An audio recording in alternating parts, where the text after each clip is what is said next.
Okay, just leave him loose. And this is the computer.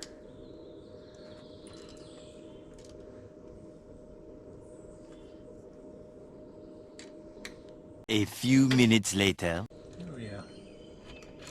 So what I can actually do now is drop this side down, drop that controller down, this little guide down.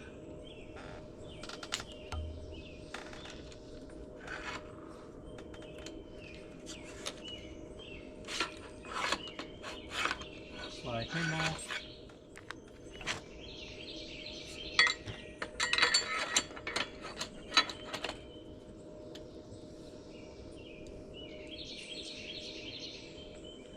And it looks like I'm going to have to release these even more.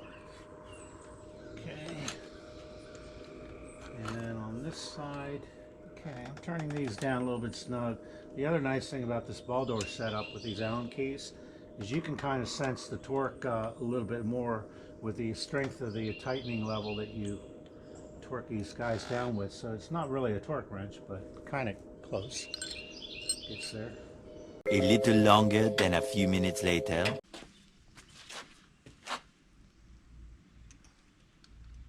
5 minutes later.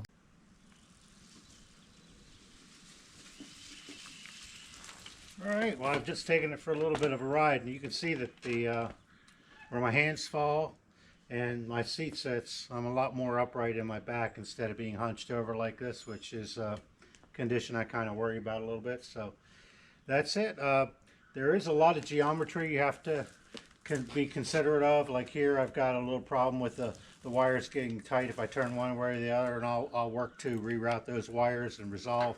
And just tweaking in my handbrakes. My handbrakes are a little skewed. Just got to final tune them and it'll be good to go. Well, hey, thanks for watching, everybody. Hopefully somebody out there who wants to replace their handlebars with something that's got a little bit more of a rise. I went with 120 for myself. You know, came up 2 or 3 inches. That's just about, I think, perfect for what my need or want was. So looking forward to riding like that. Well, thanks again for watching, everybody.